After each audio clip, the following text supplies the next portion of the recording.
Assalamualaikum warahmatullahi wabarakatuh.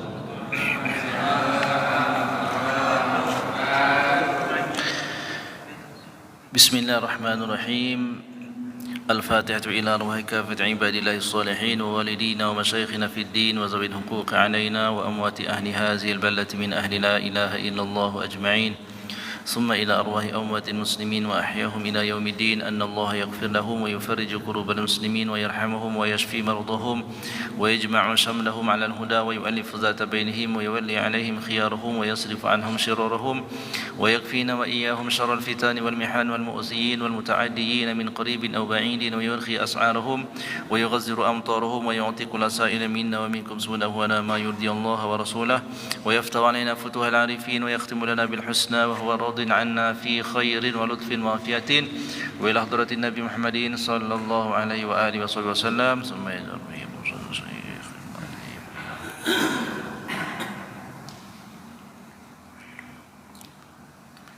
الفاتحة. أعوذ بالله من الشيطان الرجيم. بسم الله الرحمن الرحيم. الحمد لله رب العالمين الرحمن الرحيم مالك يوم الدين إياك نعبد وإياك نستعين اهدنا الصراط المستقيم صراط الذين أنعمت عليهم غير المغضوب عليهم ولا الضالين آمين. بسم الله الرحمن الرحيم. عن كليب بن حازم, dari Kulaib bin Hazim. Kulaib ini kalau melihat dari lafaznya dia sighatut tasghir.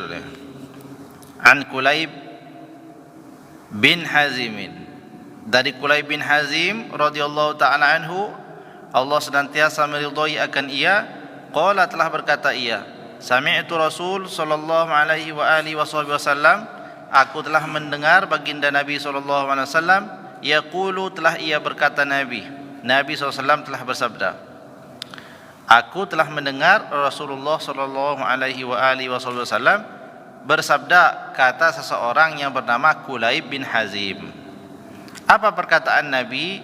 Ya qaumi, wahai kaumku, utlubul jannata. Utlubu ini perintah dalam bentuk fi'il amr. Utlubu al jannata, perintah kepada siapa? Kepada semua orang beriman, yakni yang merasa dan mengaku umat baginda Nabi. Maka Nabi menyeru, ya qaumi, wahai kaumku, utlubul jannata, carilah olehmu semuanya al jannata, akan jannah, yakni surga. Jadi perintah dari baginda Nabi supaya umat itu mencari surga. Utlubul jannata, carilah olehmu akan surga itu, bijuhdikum, dengan perjuangan di antara kamu, dengan kesungguh-sungguhan, dengan perjuangan. Jadi ketika baginda Nabi sallallahu alaihi wasallam menjelaskan bahwasanya surga itu dicari dan diperintahkan untuk dicari, mencarinya mesti dengan bijuhdikum, dengan satu perbuatan yang membutuhkan perjuangan. Wahrabu minan nari, dan jauhilah olehmu, kata Nabi, akan nar, yakni neraka, bijuhdikum, dengan kesungguh-sungguhan, dengan perjuangan. Fa innal jannata, maka sesungguhnya adalah surga itu, fa innal jannata, maka sesungguhnya bermula surga, la yanamu talibuha, tiada akan tidur, talibuha, orang yang mencarinya. Maksudnya tidak akanlah banyak tidur orang yang mencari surga itu. Kenapa? Karena ada perintah di dalam mencari surga, bijuhdikum, dengan kesungguh-sungguhan. Nah, orang yang bersungguh-sungguh dalam hal mencari surga, la yanamu talibuha, adalah surga itu tidak akan tidur orang yang mencarinya. Maksudnya tidak banyak tidur. Jadi di dalam masa-masa ia menjalani kehidupannya, sedikit saja tidurnya. Begitulah sifat para pencari surga. Nah kalau kita nih banyak tidurnya, tapi nyari surga. berlawanan ya. Berlawanan dengan situasi dan kondisi yang ada itu. Oleh sebab itu berusaha, maknanya itu ya dikurangi sedikit lah gitu kan tidur itu. Makna mengurangi tidur, membanyakkan lagi akan ibadah. Wa innan naro, dan bermula sesungguhnya neraka itu layana muharibuha, tidak pula lah tidur orang yang lari darinya. Jadi mencari surga dengan cara tidak tidur, menjauhi neraka pun sama dengan cara tidak tidur. Jadi dalam rangka kita tidak tidur itu dalam dua perkara agung. Pertama mencari surga, yang kedua lari dari neraka. Dan dua-duanya diperintahkan dengan jalan bijuhdikum, dengan sungguh-sungguh, bukan dengan cara malas seperti orang pemalas. Orang pemalas yang sangat malas berharap dapat hadiah yang luar biasa. Itu hayalan namanya itu. Mimpi gitu ya. Mimpi bisa jadi mimpi. Namanya mimpi kan. Kalau mimpi ini kan dapat sesuatu tanpa usaha gitu kan. Tiba-tiba tidur, pekerjaan yang paling enak, paling ikhlas. Namanya orang tidur, tiba-tiba mimpi dapat sesuatu yang sangat dia inginkan. Nah, namanya mimpi kan, dapat sesuatu tanpa usaha. Disebutlah mimpi itu. Maka apa dikatakan? Sesungguhnya wahai hambaku, carilah olehmu akan surga itu bijuhdikum, dengan sungguh-sungguh, dengan perjuangan. Waharibu minan nari, dan larilah kalian semuanya dari neraka bijuhdikum, dengan perjuangan juga. Fa innal jannata, maka sesungguhnya bermula surga itu la yanamu talibuha, tiadalah tidur orang yang mencarinya itu. Wa innan naro, dan sesungguhnya bermula neraka itu la yanamu haribuha, tiada pula lah tidur orang yang lari darinya. Jadi kalau tidurnya banyak itu berarti dia tidak mencari surga dengan sungguh-sungguh, dan tidak pula lari dari neraka dengan sungguh-sungguh. Kalau begitu enggak usah tidur, Pak. Bukan begitu. Maksudnya harus banyak ibadah. Pada saatnya tidur ya tidur. Nah, kalau enggak tidur pula nanti badan lemas kan, enggak kuat juga ibadah. Maksudnya ibadah itu adalah sesuatu yang dilakukan mesti dengan sungguh-sungguh. Jadi mencari surga, lari dari neraka itu bukan perkara yang pas lagi mau aja. Pas lagi mau ya iya, pas lagi enggak mau ya enggak, ya kan gitu. Pas lagi semangat ya ibadah, pas lagi enggak semangat ya enggak ibadah. Pokoknya gimana adanya aja. Nah, gimana adanya aja, bukan begitu yang diperintahkan dengan bijuhdikum, sungguh-sungguh. Sungguh-sungguh di sini maksudnya mengerahkan segala kemampuan yang ia miliki untuk dia dapatkan yang namanya surga itu, dan mengerahkan segala perkara yang ia mampu lakukan untuk ia lari dari neraka. Itu namanya sungguh-sungguh. Ya, sungguh-sungguh. Wa innal jannata, maka bermula sesungguhnya surga itu mahfufatun bil makarihi, adalah diliputi, dinaungi bil makarihi, dengan sesuatu yang dia benci. Jadi semua perkara yang kita benci itu sebenarnya itulah yang meliputi akan surga. Ya.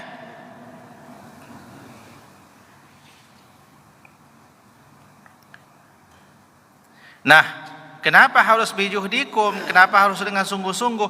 Ya karena tadi innal jannata wa innal jannata, dan sesungguhnya surga itu mahfufatun bil makarihi, dikelilingi oleh sesuatu yang kamu tidak suka.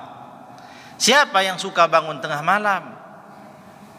Di waktu lagi enak-enak tidur, siapa yang suka bangun tengah malam? Siapa? Enggak ada yang suka pada hakikatnya. Maknanya itu sesuatu yang tidak disukai oleh hawa nafsu. Itulah yang meliputi akan surga.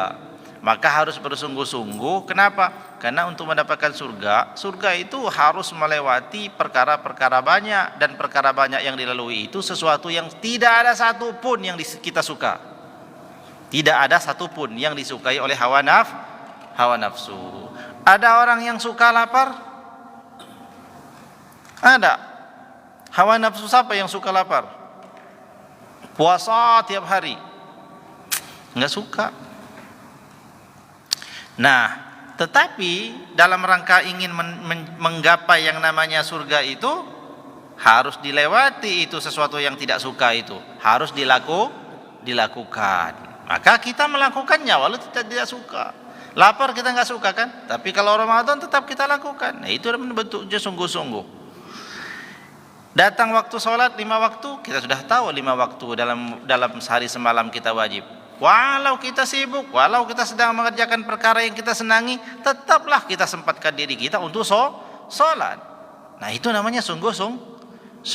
Nah, kesungguh-sungguhan kita ini mesti bertambah dalam tiap-tiap harinya. Kalau kesungguh-sungguhan kita itu biasanya baru dalam rangka melaksanakan sholat 5 waktu, maka bergeser lagi lah, bertambah kesungguh-sungguhan kita sudah meningkat pada melakukan sesuatu yang nilainya sunnah. Ketika kita sudah melakukan sesuatu yang sunnah, maka bertambah lagi dengan kita meninggalkan perkara-perkara yang subhan. Kemudian memperbanyak lagi akan perkara yang sunnah-sunnah itu. Nah, itu semua adalah bentuk kesungguh-sungguhan seseorang. Bentuk kesungguh-sungguhan seseorang. Wa innan nara, dan bermula neraka itu mahfufatun, adalah diliputi bil ladzati wasyahawati, dengan kelezatan-kelezatan dan dengan syahwat. Nah, itu neraka. Tapi justru itu yang kadang-kadang dicari-cari. Justru kadang-kadang itu namanya itu sesuatu yang lezat, sesuatu yang disenangi. Nah, ternyata dalam rangka menghindarkan sesuatu yang banyak disenangi oleh hawa nafsu itu butuh kesungguh-sungguhan. Ya, butuh kesungguh-sungguhan dalam semua perkara. Fala tulhiyannakum 'anil akhirati, maka jangan sekali-kali engkau terhalang engkau akan bagian yang ada di akhirat. Wallahu a'lamu bishawab.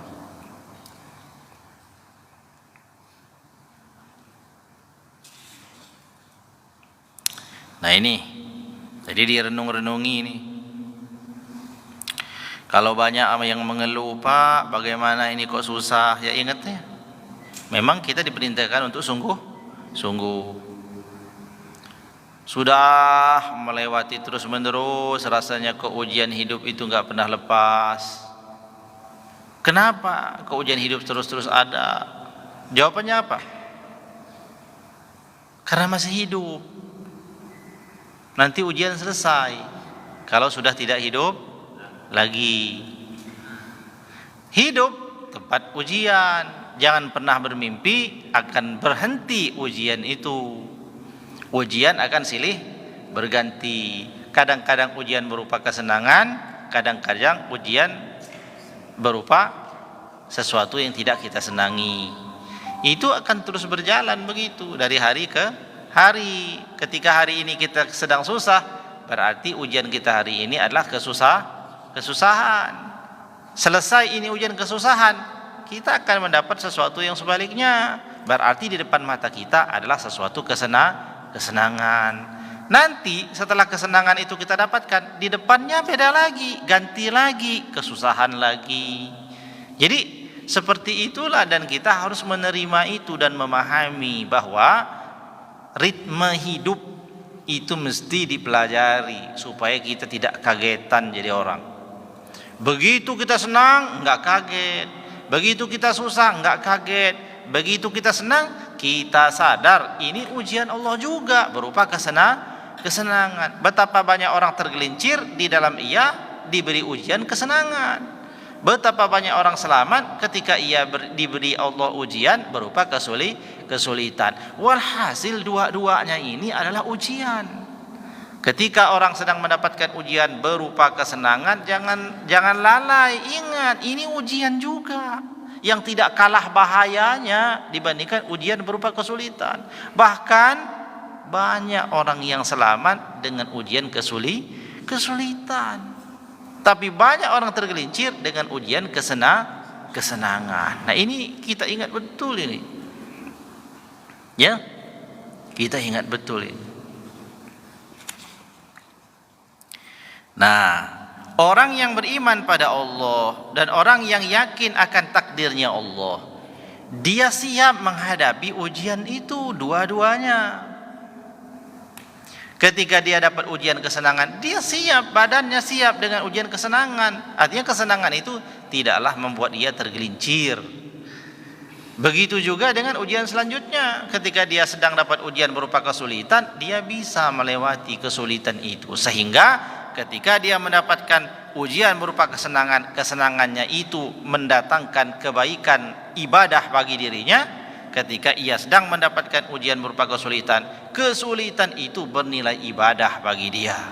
Ketika ia mendapatkan ujian berupa kenikmatan, maka ia syukur. Syukurnya itu berarti ia lulus dalam ujian. Ketika ia mendapatkan ujian berupa kesulitan, ia sabar. Sabarnya itu berarti ia lulus dalam ujian. Dikumpul-kumpulkan agama ini menyempit, isinya dua ini, syukur dan sabar. Dia syukur ketika dapat nikmat, dia sabar ketika dapat ujian. Nah, sekarang kita lihat lagi syukur. Apa itu syukur?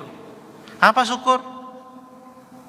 Syukur umpamanya ketika kita haus terus kita dapat rezeki berupa minum. Bismillah. Nah, alhamdulillah, ini syukur. Cukup? Enggak cukup. Yang dimaksud syukur itu melaksanakan sesuatu daripada apa yang berupa nikmat pada tempatnya. Dan syukur itu ada rukunnya. Syukur ada rukunnya. Satu, ada syukurnya lisan. Dua, ada syukurnya hati. Yang ketiga, ada syukurnya arkan atau anggota tubuh. Ketiga-tiganya ini dalam setiap nikmat mesti harus dijalani. Nah, kita contohkan, ini syukur. Syukur dapat minuman, katakan teh. Dalam satu nikmat ini mesti memenuhi 3 jenis syukur. 1, syukurnya lisan. 2, syukurnya hati. 3, syukurnya arkan anggota tubuh. Syukurnya lisan adalah menunaikan haknya memuji Allah. Ketika dia dapat nikmat, dia minum, bismillah, dia tunaikan syukurnya dengan mengucapkan alhamdulillah. Silakan diminum terus ucapkan alhamdulillah. Ditunaikan ya. Itu baru satu syukur kita laksanakan, yakni syukurnya lisan. Kemudian syukurnya hati. Syukurnya hati adalah al-ilmu wal-i'tiraf. Apa? Al-ilmu wal-i'tiraf. Ilmu adalah pengetahuan bahwasanya ini adalah nikmat datangnya dari Allah. Yang kedua, i'tiraf, pengakuan. Hatinya mengakui, ya Allah, memang ini datang darimu. Tanpa pemberian darimu tidak akan sampai rezeki ini kepadaku. Baru dua. Sekarang yang ketiga, syukurnya arkan anggota tubuh. Kita pakai untuk apa ini? Kita pakai untuk nyiram orang? Berarti salah kah? Ini kan panas. Ini harus kita pakai untuk sesuatu yang benar. Kita pakai untuk nyiram orang, akhirnya tidak terlaksana syukurnya. Maka ini harus digunakan untuk perkara yang diperbolehkan oleh syariat. Nah, sekarang di list saja apa yang diberi Allah kepada kita berupa nikmat. Nah, semua itu mesti mencakup 3 rukun syukur ini. Alhamdulillah. Nah, dikira sudah selesai syukurnya. Belum, itu baru syukurnya lisan. Hatinya ingkar, jangan-jangan. Alhamdulillah, lisan berkata, hatinya ingkar, enggak ada dia ingat Allah. Alhamdulillah, lisannya berkata, dikira sudah syukur, ternyata belum lengkap. Ketika dia bilang alhamdulillah, hatinya pun ingat pada Allah, mengetahui datangnya nikmat dari Allah, dan dia akui betul-betul bahwa tiada akan ada nikmat sampai pada dirinya kecuali Allah yang mendatangkan nikmat itu. Dia akui dalam hatinya, betul pengakuan itu, bukan hanya lisan. Ya, kemudian selanjutnya dipakai untuk apa nih nikmat? Maka perhatikanlah nikmat yang Allah berikan pada kita, mulai daripada anggota tubuh kita yang nempel pada badan, atau nikmat berupa pemberian Allah dalam bentuk yang lain, kendaraan, ya kan, tempat tinggal, pakaian, dan lain sebagainya. Semakin banyak nikmat, berarti itulah semakin banyak syukur yang mesti ditunaikan. Jadi itu konsekuensi begitu. Dapat banyak pemberian, maka ada tuntutan yang lebih untuk kita tunaikan. Kalau saya dapat rezeki pulpen ini, yang saya laksanakan syukurnya hanya pada pulpen ini. Nah, orang yang dapat pulpen, dapat pula kitab, dapat pula air minum. Nah, bertambah banyak kan yang wajib saya tunaikan syukurnya. Pada minuman harus ditunaikan, pada pulpen harus ditunaikan, pada kitab harus ditunaikan. Jadi benar kan, semakin banyak pemberian Allah, semakin dituntut untuk banyak bersyukur. Kenapa? Ya karena syukur itu baru terpenuhi bila memenuhi 3 rukun itu. Kemudian sabar. Ya Allah, ya Allah. Mudah-mudahan selamat ya kita ya. Amin ya rabbal alamin. Sabar pun sama, memiliki rukun yang sama. Sabarnya lisan, ucapan istirja ketika dapat bala. Inna lillahi wa inna ilaihi raji'un. Kapan itu diucapkan? Walau tercucuk duri. Inna lillahi wa inna ilaihi raji'un. Tapi kan kita lihat-lihat juga, ya kan? Lihat-lihat juga di mana kita menggunakan itu. Karena ada adat istiadat juga yang berlaku di lingkungan kita. Ketika ada ucapan itu, pengetahuan orang-orang umum baru sebatas itu. Ketika mengucap innalillah, itu karena musibah berupa kehilangan daripada nyawa begitu. Maka cukuplah itu yang kita umumkan kuat-kuat, nanti kan? Jangan kehilangan sendal pakai mikrofon juga kan? Innalillahi wa inna ilaihi raji'un, kuat-kuat. Itu sudah kehilangan sendalnya yang baru. Walau tidak salah, dan itu pun diperintahkan, kehilangan apapun, bahkan tercucuk duri yang kecil sekalipun, seperti digigit semut, itu kita mesti mengatakan itu kalau kita mau mengikuti pada sunnah baginda Nabi. Innalillahi wa inna ilaihi raji'un. Kenapa? Digigit nyamuk. Nah, itu istirja ya. Jadi rukunnya sabar itu yang pertama istirja. Kalau rukun syukur tadi kan alhamdulillah. Yang kedua sama, al-ilmu wal i'tiraf. Ilmu, pengetahuan dan pengakuan. Ilmu harus kita ketahui bahwa segala yang datang, baik nikmat atau musibah, datang dari Allah, dan tidak akan pernah menimpa diri seseorang kecuali itu memang sudah Allah tuliskan sebelum kita diciptakan. Katakanlah tiada ada sesuatu pun yang menimpa pada diri kami kecuali itu memang sudah dituliskan akan menimpa pada kami. Oleh sebab itu, jangan kita ini mengkhawatirkan sesuatu yang belum terjadi, karena sesuatu yang belum terjadi itu kita tidak pernah tahu bakal terjadi atau tidak. Terhadap masa lalu tidak bersedih, terhadap masa depan tidak khawatir. Yang ia laksanakan adalah bagaimana ia menikmati dalam setiap hari-harinya itu dalam rangka ia taat pada Allah. Masa lalu takdir artinya sudah menjadi ketentuan Allah karena dia sudah terjadi.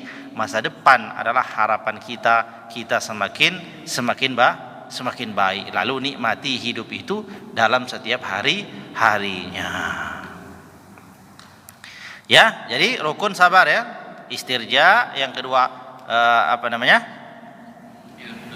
ilmu dan pengakuan, yang ketiga sukun sabar bil arkan, dia harus menetapi dalam rangka melakukan ketaatan walau di tengah ujian. Ketika senang dia sholat, ketika lagi enggak senang, lagi susah, dia tetap sholat. Jangan ketika senang sholat riang gembira, begitu dapat ujian udahlah, lagi pusing, kenapa nggak sholat? Ayolah, lagi pusing, lagi pusing. Begitu sholat, berbinar-binar ya sholat. Kenapa? Rupanya habis apa itu? Habis dapat nikmat yang luar biasa. Ada tetangganya datang dari Kalimantan, ya, bawa jagung 1 karung umpama. Terus diantar semuanya sekarung ke rumah dia. Senang dia. Oleh sebab dia dapatkan nikmat itu, dia ibadah dengan rajin. Begitu jagungnya habis, enggak sholat. Tanya, kenapa? Pusing katanya. Habis makanan sudah. Nah, itu namanya sabar. Jadi tunaikan rukun dari syukur dan sabar. Jadi renungi ini, jangan ketawa-ketawa aja. Ini direnungi, dipikirin. Kalau pulang ke rumah dipikir. Pulang ke rumah itu udah kelihatan semua PR kita, ya. Masuk rumah, masya Allah, rumahnya bagus, bisa berteduh dari hujan. Itu dipikirin nggak itu, ngelihat itu? Masuk dalam rumahnya lagi, tidur dia di tempat ada kasurnya. Itu sudah disyukuri belum? Jadi sibukkanlah diri kita dalam mensyukuri nikmat Allah. Jangan selalu sibuk memikirkan kurang dan kurang, sampai enggak sempat mensyukuri yang ada hanya karena memikirkan sesuatu yang enggak ada. Itu namanya apa? Keliru, ya, keliru. Nah, jadi hadis yang ke-10 tadi itu adalah perintah baginda Nabi untuk kita cari surga itu dengan kesungguh-sungguhannya, dan untuk kita lari dari neraka dengan kesungguh-sungguhan. Ketika Nabi sudah perintahkan kita harus sungguh-sungguh, mesti karena susah, ya kan? Susahnya kita itu dalam menghindari sesuatu yang kita senangi itu susah, luar biasa. Susah juga kita dalam rangka menghindari sesuatu yang kita senangi. Kita juga susah dalam rangka apa lagi? Satunya menjauhi sesuatu yang kita senangi dan melakukan sesuatu yang tidak kita senangi. Justru yang kita lakukan diperintahkan ya semua yang tidak kita senangi itu, karena yang tidak disenangi itulah yang dia meliputi daripada surga. Ya, kuncinya ya hati-hatilah. Dalam keadaan apapun kita, dimanapun kita harus ada rem. Ya, ada rem. Ada rem. Hati-hati. Jangan gas full terus. Ada rem-remnya juga. Ya. Iya.